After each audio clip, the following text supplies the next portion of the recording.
Bonjour à tous, aujourd'hui on se retrouve pour une nouvelle vidéo portant sur la divisibilité. Donc on va faire des exercices.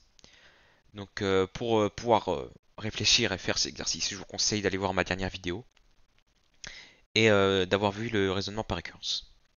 Donc je commence sans plus tarder. Donc dans l'exercice 1, on nous demande de trouver les diviseurs de 54, de 116 et les diviseurs communs. Ok. Donc on commence sans plus tarder. Euh, les positifs, non on veut juste tous les diviseurs. Ok. Bon. Tous les diviseurs de 54. Je vais commencer là du coup. On a 1, du coup on a 54. On aura 2, du coup on aura 27, ouais. On a... Est-ce qu'on a 3? Oui, oui, oui, 5, c'est dans la... Ouais, il y a 3. Et du coup on a 20... Non, on a 18, je crois. 18 fois 3, ça marche, ouais. Allez. On a 4. Non, on n'a pas 4, on a 5. Non, on a 6 du coup, ouais. 6 et 9. Est-ce qu'on a 7? Non. 8. Non, on n'a pas 8. Est-ce qu'on a... Et on revient à 9. Ok, c'est fini. Du coup, on va... Moins 54. On va juste prendre l'opposé de chacun de ces nombres. Moins 27. Moins 18. Ça décrirait bien. Moins 9. Moins 6. 3. Moins 2. Moins 1. Et c'est fini.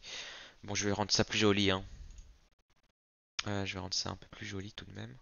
Voilà, je colle ces nombres. Et je déplace là. Vous allez là. Voilà. Voilà, c'est joli comme ça. Ok, on les a tous, c'est bien. La question 2, c'est diviseur de quoi? Tous les diviseurs positifs de 116. Bon, je vais mettre un petit plus ici pour dire que c'est les positifs. 116. On a 1, 116. On a 2, 58. Il n'y a pas 3, est-ce qu'il y a 4? Ah oui, il y a 4, je suis bête. Du coup, ça nous fait 20... et 29.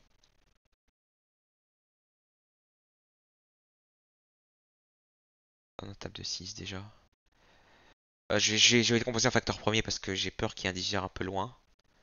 Je vais pas faire non plus tous les nombres. Donc on a dit 58. On a dit du coup 29. 29 c'est un nombre premier. Ok, c'est fini. Du coup 116 c'est égal à 29 fois 2 au carré. Bah du coup j'ai fini en fait. C'est plus rapide que prévu. Ok, voilà. Problème résolu. Parfait. Bon ça vous pouvez gommer, hein. Je vais gommer tout ça. Ça c'est du brouillon. Ok. Donc dans le 3 on nous demande le diviseur commun de 58 et de 108. Je crois qu'il faut... je me suis trompé, je voulais dire 116, hein. 116. Sinon, ça, en déduire, ça n'a pas de sens. Ok, bon, on va détruire les dire commun. Bon, ça revient à regarder l'intersection des deux ensembles qu'on a trouvé. Intersecté au diviseur de 116. Ce qui nous donne l'intersection, on a 1. Positif, hein. Et je veux les dire comment positif, ouais. Ok, ça marche. On a 1. On a 2. Est-ce qu'il y a 4? Non. Non, il n'y a pas. C'est tout, c'est fini. Ok. Voilà. Les diviseurs communs. Il y a que 2 et 1. Voilà, exercice fini. On se retrouve pour l'exercice 2. Du coup, déterminer l'ensemble des entiers naturels pour lesquels n-36 divise 69. Ok. Bon, ça c'est ce qu'on a vu dans la vidéo. Exercice 2. J'aime bien voilà, avoir souligné comme ça. Ok. Donc on va d'abord chercher les diviseurs de 69. Les diviseurs de 69. Donc on a 1. Il n'y a pas 2. Est-ce qu'il y a 3? Oui. En divisant par 3, j'ai quoi? J'ai 69 d'abord. Et en divisant par 3, j'ai 20. Attends, j'ai 23, mais qu'est-ce que je suis lent en calcul mental? 23. Euh, Est-ce que c'est tout?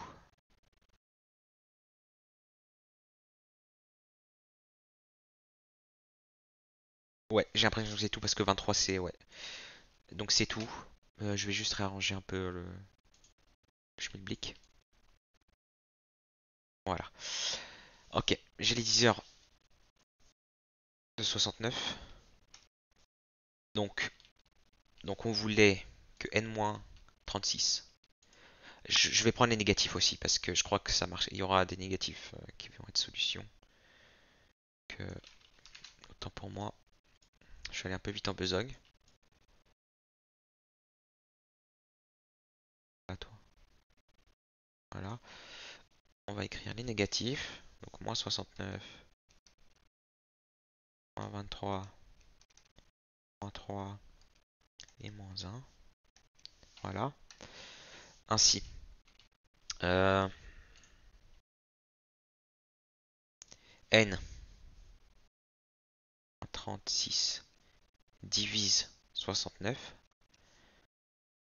est équivalent à dire que n-36 appartient à d de 69. 10 heures de 69. Donc, on l'a quoi? 8 équations à résoudre. Pas beaucoup. n-36 est égal à moins 69. Bon, ça implique que n, bah évidemment, il va pas être un naturel, donc on s'en fout.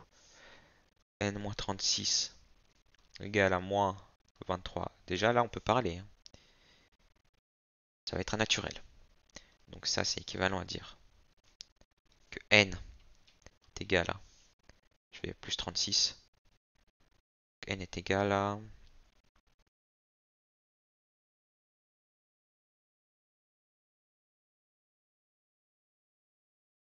13, pardon, j'ai bugué. N-36 égale à moins 3. N est égal à 33. Ok. Et n-36 égale 1, moins 1, pardon. Donc là, c'est évident, c'est n égale à 35. Ok, donc on va faire les positifs désormais. N-36 égale à 1. Bon, ça implique que n égale 37. N-36 égale à 3. Ça implique, c'est équivalent même, que n est égal à 39. N-36 égale à 23, ça veut dire... Moi j'en ai marre, hein. Égal à...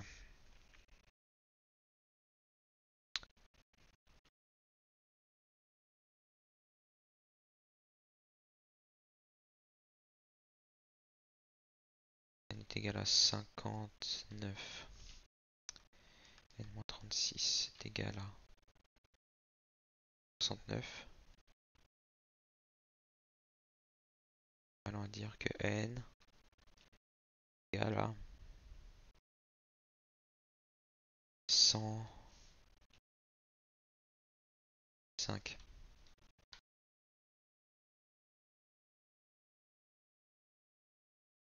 Ok, c'est fini. Donc c'est une équivalence, donc la réciproque, il n'y a pas besoin. C'est fini. Donc moi je vais quand même présenter proprement le résultat. Donc, ainsi, pardon, ainsi, n appartient à 13,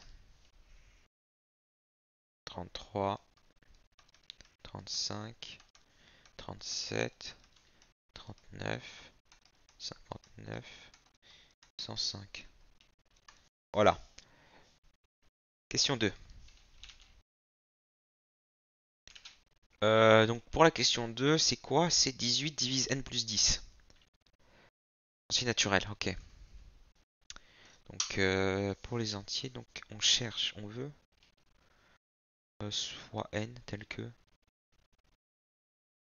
dis, hein, tel que n divise non, qu'est-ce que je raconte? 18 divise n plus 10, c'est bien ça. Donc n plus 18, c'est un 10 ici, je suis con. C'est un 10, hein. Donc n plus 10, que par définition,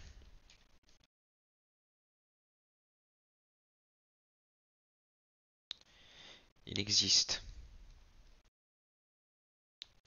k dans z tel que n plus 18. C'est un putain de 10 là, réveille-toi. Est égal à 18k. Donc ça veut dire que n est égal à 18k moins 10. Donc pour que ce soit un entier, donc 18k moins 10 positif si k supérieur ou égal à 1. Ainsi, bon, j'ai trouvé l'ensemble. Ainsi, je vais appeler ainsi E. Euh, ouais, on va appeler ça E. J'ai appelé ça S plutôt, l'ensemble solution là. C'est l'ensemble des 18k moins 10 tel que k appartient à n étoile. C'est fini. Ok, c'est aller vite. La question 3, c'est quoi? 2n moins 3 divise 3n plus 5. Ok, donc on va se donner. Donc soit, ok, soit n d'un grand n, 2n, tel que 2n moins 3 divise 3n plus 5. Ok, comme je vais utiliser la combinaison linéaire, hein, comme 2n moins 3 se divise lui-même, et que 2n moins 3 divise 3n plus 5, j'obtiens quoi? J'en déduis que 2n moins 3 divise. On va essayer d'annuler les 3 là. Les 3n là, il va dégager. Donc je vais multiplier par 3. Donc par 2 là. 2, 3 n plus 5. Bah, je vais soustraire là moins 3 facteur de 2n en 3. Et donc ça me donne quoi? Ça me donne que 2n moins 3 divise. Donc les 6 vont s'en aller. Donc il va me rester 10. 10 plus 9, 19. Ok. Donc là, on revient à l'exercice 1. Donc 2n 3 appartient au diviseur de 19. Ça tombe bien, 19 il est premier. Que bon, c'est égal à. Je vais tous les faire, hein. Moins 19, moins 1, moins 1 et 19. Ok. 4 équations à résoudre. Bon, c'est pas long. Donc 2n moins 3 est égal à moins 19. Donc 2n moins 1 moins 3 est égal à moins 1.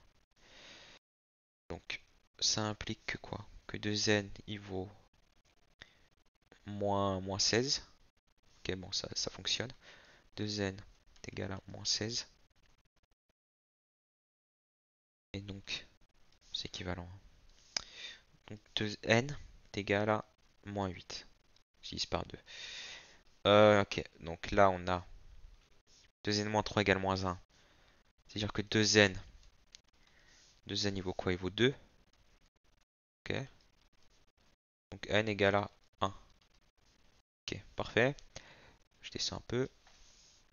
Ok, 2n moins 3 est égal à 1. Ça veut dire que 2n est égal à 4. Donc c'est-à-dire que n est égal à 2. Ensuite 2n moins 3 est égal à 19. C'est équivalent à dire que 2n est égal à 22.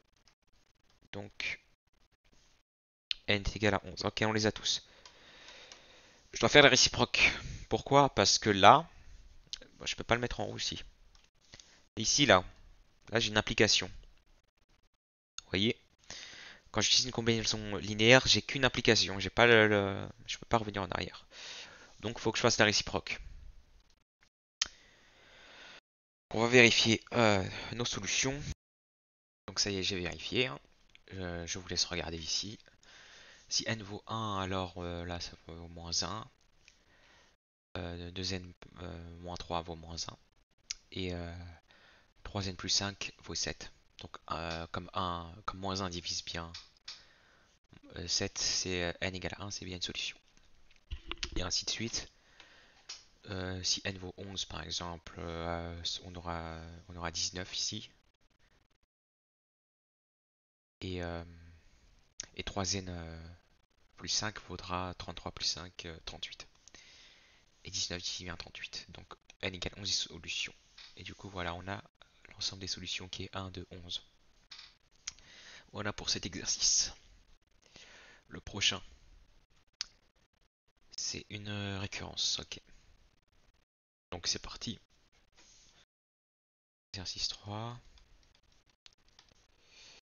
Question 1. Soit n dans grand N. Naturel. Considère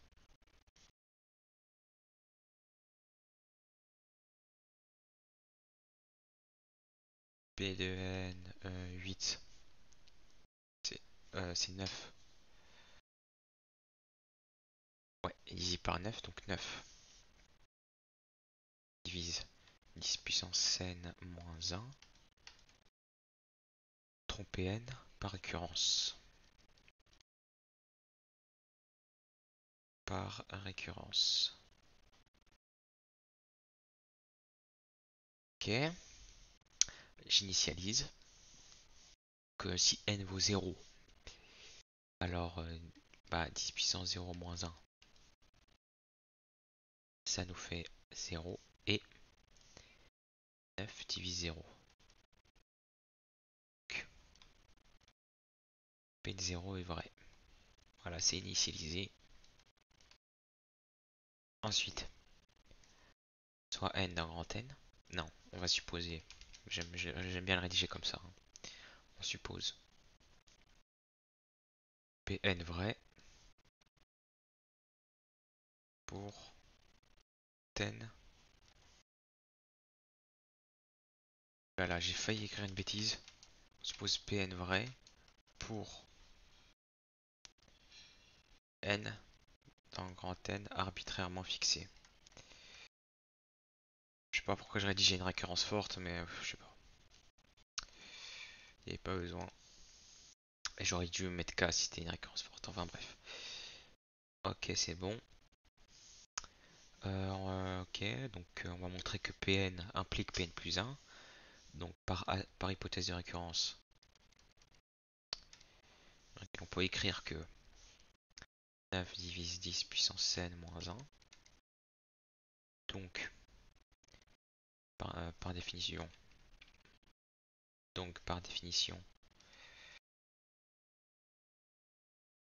il existe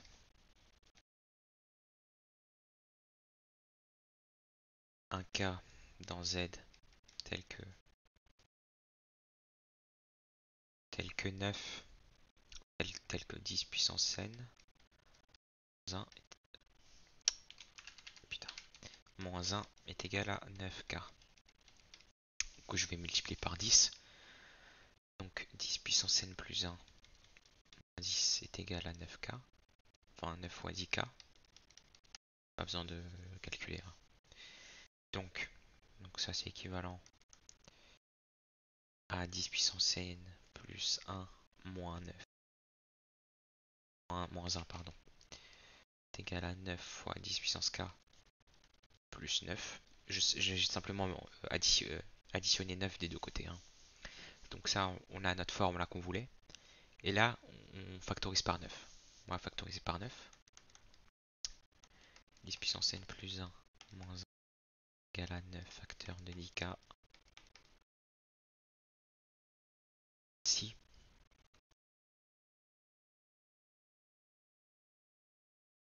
Ainsi, 9 divise 10 puissance n plus 1. Donc, P de n plus 1 est vrai. Et voilà, la récurrence est faite. On conclut.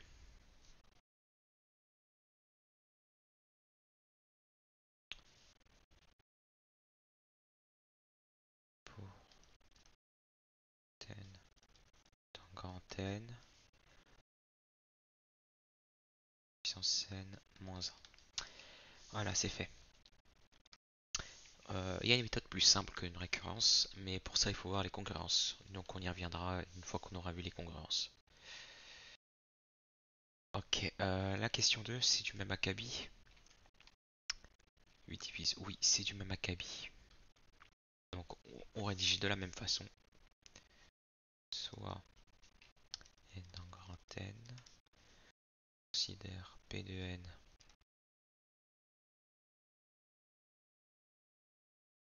de point bam bam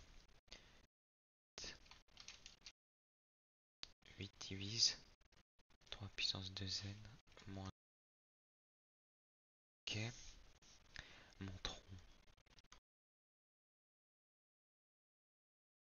Pn récurrence. Ok, c'est fait, on va initialiser. Donc je remplace n par 0. Donc 3 puissance 2 fois 0. 1, ça devient 0. Et 0 divise 8. Non, oh là là, j'ai écrit une bêtise là sans nom. Et 8, punaise, divise 0. Donc P0 est vrai. Ok. Ensuite, on suppose Pn vrai.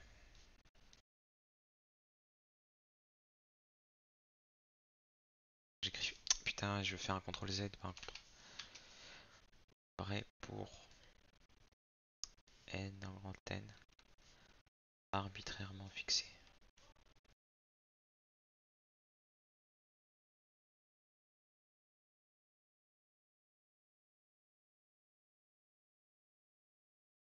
Ok, parachère. Hypothèse de récurrence, je peux écrire que parachère 8 x 3 puissance 2n moins 1 existe un cas dans relatif tel que 3 puissance 2n moins 8k. Je vais multiplier. Moi je vais simplifier le 2n parce qu'il va me gêner. Donc j'aurai du 9n moins 1 égale à 8k. Donc là je multiplie par 9 pour avoir du n plus 1 à l'exposant. C'est ce qu'il nous faut. 9 plus 1 est égal à 8 fois 9k. Ok. je vais faire un plus 8. Donc 9n plus 1 moins est égal à 8k. 8 fois 9k plus 8. Donc ça, équivalent à dire que 8, je factorise par 8. Et après je dis que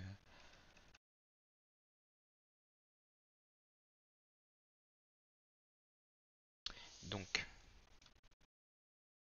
t divise 9 puissance n plus 1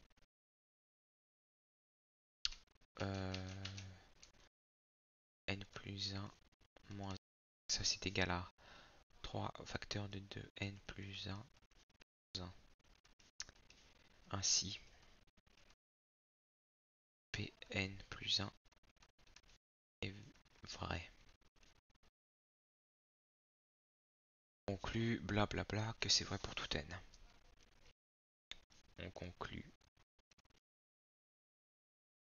que t divise 3 puissance 2n pour tout n. Et encore une fois, il y a une méthode plus simple avec les congruences. Ça y est, l'exercice 3 est bouclé. On va passer à l'exercice 4. On demande de montrer que si n carré est pair, alors n est pair. Bon, ça n'a pas l'air évident parce que la racine carrée, ça va pas être stable sur les entiers. Donc ce sera difficilement exploitable. Il y a ce qu'on appelle en logique un raisonnement par contraposé, c'est ce qu'on va effectuer ici. Exercice 4. On va montrer la contraposée. En fait. Enfin, ouais. Donc si n est impair, alors n carré est impair. C'est tout de suite plus simple parce que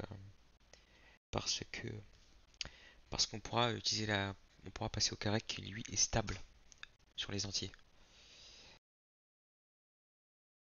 Que montrons par contraposé.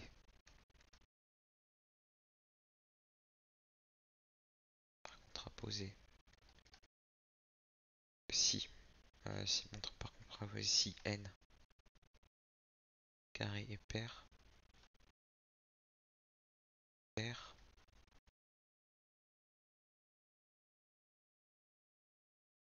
alors n est pair. Ok, donc on va supposer, posons que n est impair.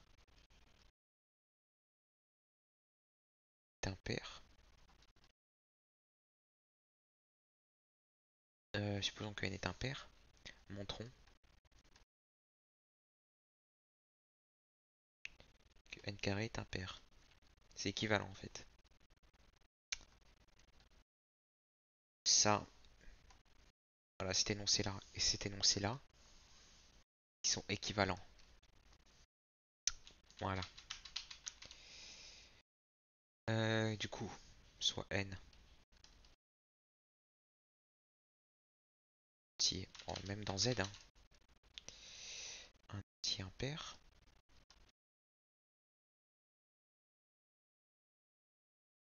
Donc, n est égal à 2k plus 1 avec k dans Z. Ok. Donc, n au carré est égal à 2k plus 1 au carré. À nouveau, 4k carré plus 4k plus 1. Je factorise par 2. 2 facteurs de 2k carré plus 2k plus 1. Et donc ça, c'est égal à... J'ai posé ça, je vais dire que c'est u. Voilà, donc ça veut dire que c'est 2u plus 1. Ce qui est bien un nombre impair. Et donc, voilà, ça conclut. Donc, si n est impair, alors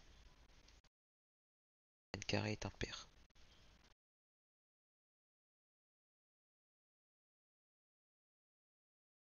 Donc, ainsi par contraposé.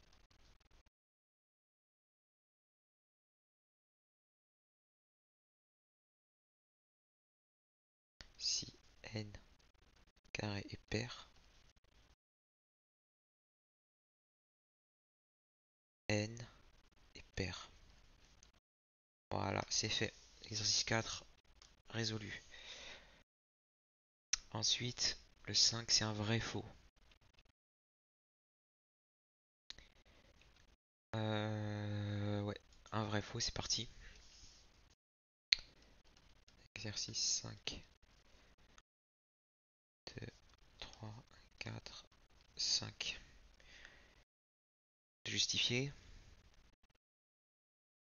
Illustration, ok. Bon. Pour tout entier naturel, 3 divise 2 puissance 2n plus 1. Pour 0. Bah non. 3 divise par 1, donc c'est faux. Ok. 1 égale 0. Virgule. 3 puissance 2 fois 0 plus 1 est égal à 1. Est égal à 2. Bah, mais dans tous les cas, ça marche pas en fait. Or, 3 ne divise pas 2. Donc la proposition est fausse.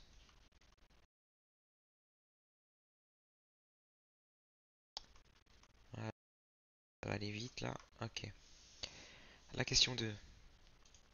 On nous demande pour, pour tout entier A, B, C, si A et B divisent C, alors AB divise C. Si A divise C, B divise C, et donc ça veut dire que AB divise C. Qui me dit là, ok. AB divise C. C'est faux. Parce que regardez. Bon, en fait, je connais un théorème et il manque une hypothèse. Donc c'est pour ça que c'est faux. Je le vois direct que c'est faux, mais si on prend des nombres égaux, A égale B égale C égale à 2, donc on aura du 2 divise 2. 2 divise 2, ok, ça marche, ça marche. Mais 4 ne divise pas 2. Donc c'est faux. Si A, B, C, ça ne marche pas, alors proposition est fausse. Moi je vais pas détailler plus que ça, mais c'est fausse. Parfait. Je gomme le brouillon. C'est fait. Ok, ensuite. Question 3. ABC des entiers naturels non nuls. Si A divise B et A ne divise pas C, alors A divise B. Aucun sens. Je pense que je voulais dire BC. Je pense qu'il manque un C ici. Je pense que là, ça a plus d'intérêt déjà.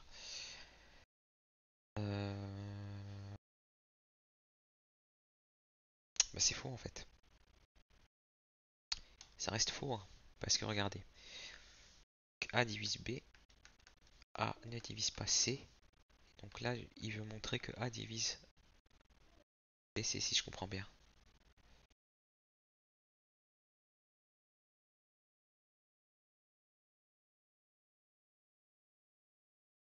C'est vrai en fait.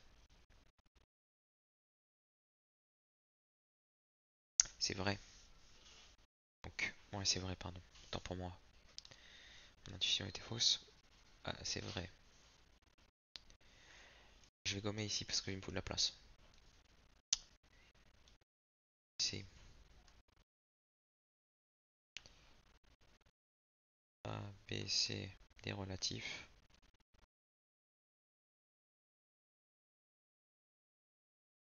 Euh, A divise B, A ne divise pas C.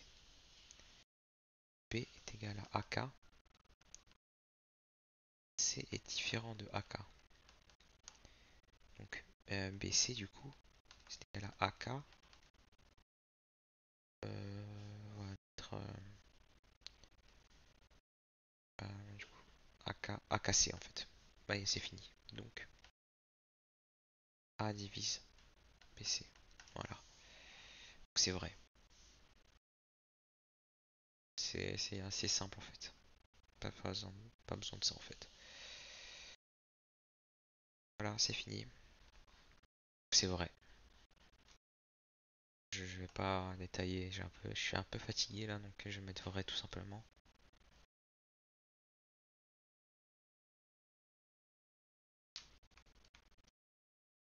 Ouais, question 4.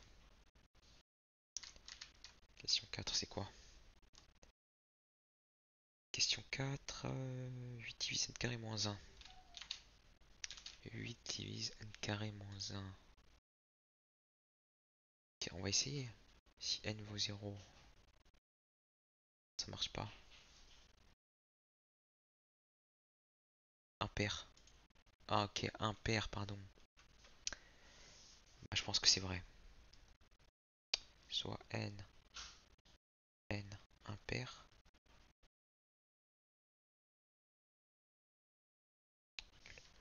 N est égal à 2k plus 1.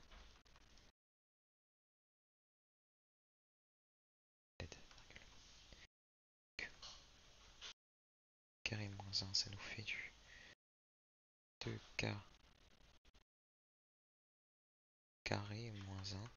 Ce qui va me donner du 4k carré plus 4k plus 4k plus 1 moins 1. Donc ça dégage tout ça là. Factorisé par 4, ça fait 4k. Factorisé par 4k. 4k facteur de k plus 1. Donc là on a deux facteurs consécutifs. Donc regardez, si je prends deux nombres consécutifs,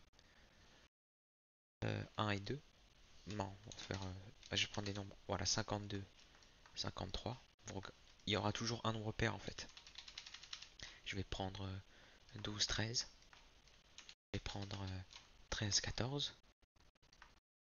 Il y a toujours un nombre pair dedans. Donc un nombre qui est divisé par 2. Donc ça peut être lui ou ça peut être lui. Mais dans tous les cas, c'est égal à 8 facteur de k'. C'est fini. Donc 8 divise n carré moins 1 pour tout pour tout n impair. Voilà. La 5.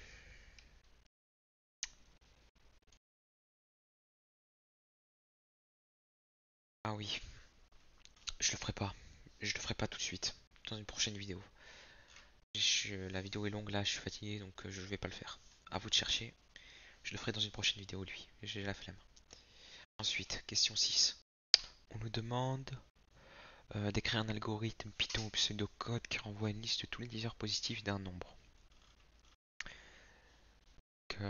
Si vous savez pas coder en Python, cet exercice n'est pas franchement important. Essayez de le faire même en pseudocode. En fait, le fait il est vraiment facultatif aussi en soi, donc il est pas. Si vous savez pas coder, c'est pas grave. Donc, on va définir d'abord une fonction. Donc def diviseur. On l'appelle comme ça. Et on va prendre un nombre n. Ensuite, je vais me donner une liste. Donc on va appeler liste div.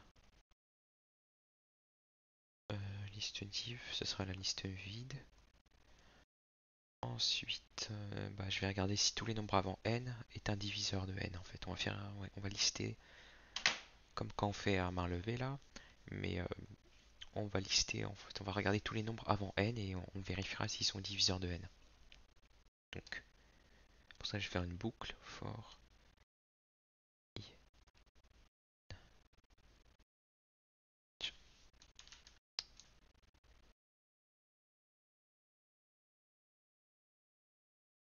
1 à n plus 1 du coup, parce que le n plus 1 il est pas compté, il va jusqu'à n en fait. Donc n plus 1 euh, list. Du coup, je rajoute. Non, faut que je vérifie d'abord. If n%i est nul. Dans ce cas-là, je rajoute i à la liste. Donc liste de div.append.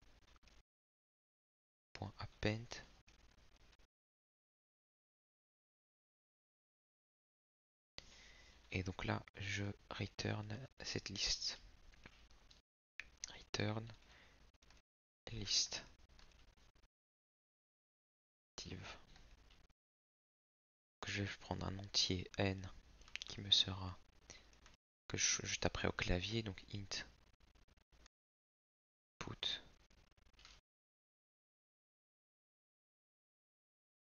on s'en fout. Et donc, je tape un entier et il va m'afficher print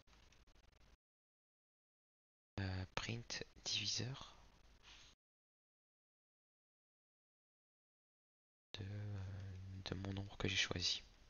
Et voilà. J'espère que cette vidéo vous a plu, que vous avez appris des choses.